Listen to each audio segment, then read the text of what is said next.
কন্যা সন্তান হওয়ায় ফুল দিয়ে গাড়ি সাজিয়ে মা এবং মেয়েকে হাসপাতাল থেকে বাড়ি নিয়ে গেলেন বাবা ইউসুফ হাসানের কাণ্ড দেখে স্যালুট দিচ্ছে এলাকাবাসী।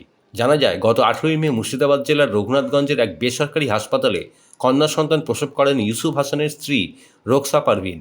কন্যা সন্তান হওয়ার খবর শোনার পর থেকেই বাবা ইউসুফ হাসান আনন্দে আপ্লুত হয়ে ওঠেন। ইউসুফ হাসানের বাড়ি সাগরদিঘি থানার যৎকমল এলাকায়। আজ সকালে শিশুকন্যা এবং তার মাকে হাসপাতাল থেকে ছুটি দেওয়া হলে আত্মহারা হয়ে ওঠেন বাবা ইউসুফ হাসান। মা এবং মেয়েকে হাসপাতাল থেকে সাগরদিঘির যৎকমলের বাড়িতে নিয়ে যাওয়ার জন্য তিনি সাত সকালে গাড়ি সাজিয়ে নিয়ে চলে আসেন হাসপাতালে। এই কাণ্ড দেখে হাসপাতালের রোগী পরিবার সহ হাসপাতালের কর্মী, নার্স, ডাক্তারবাবুরা সবাই বাহবা দিচ্ছেন কন্যা সন্তানের বাবাকে। হাসপাতালে ইউসুফ হাসান সাংবাদিকদের জানান, তার মনের আশা এবং স্বপ্ন ছিল একটি কন্যা সন্তান হোক, কারণ তিনি তাকে খুব ভালোবাসা দিয়ে যত্ন সহকারে বড় করবেন। তিনি আরও বলেন, কন্যা সন্তান এই সমাজের বোঝা নয়, কন্যা সন্তান হলো ঘরের লক্ষ্মী। তাই তিনি তার ঘরের লক্ষ্মীকে বাড়ি নিয়ে যাওয়ার জন্য গাড়ি সাজিয়ে নিয়ে এসছেন। বাড়িতে নিয়ে গিয়ে বরণ করে তাকে ঘরে প্রবেশ করানো হবে। প্রচণ্ড খুশি হয়েছি, কারণ প্রত্যেকটা স্বামীরই এরকম করা উচিত।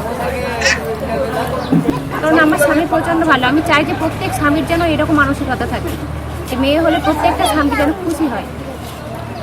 ছেলে মেয়ে এখনকার দিনে প্রত্যেকটাই সমান। আমি বলছি যে কন্যা সন্তান মানে মা ফতেমার মতো, মানে নকশাইবাদ মেয়ে মা ফতেমা যখন ঘরে এসেছিলেন তখন মানুষ মেয়ে সন্তানই সবাই চায় যে মেয়ে সন্তানটাই ভালো আর কি।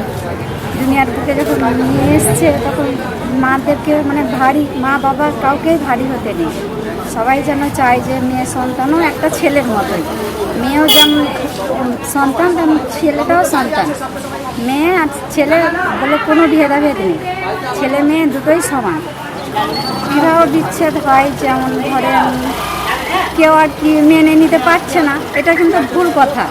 যেমন ছেলের অধিকার যতটা আছে মেয়েরও ঠিক ততটাই অধিকার আছে। ছেলেরা যেমন ধরেন নিজের পায়ে দাঁড়াতে পারে, তেমনি একটা মেয়েও সেই নিজের পায়েও দাঁড়াতে পারে। ও দেখিয়ে দিতে পারে দুনিয়ার বুকে যে হ্যাঁ, আমিও ডক্টর হতে পারি, আমিও ইঞ্জিনিয়ার হতে পারি। আমারও মনের একটা আশা আছে যে হ্যাঁ, আমিও বড় হয়ে কিছু হব মা বাবার জন্য। আমিও মানে ছেলের মতোই একটা সন্তান।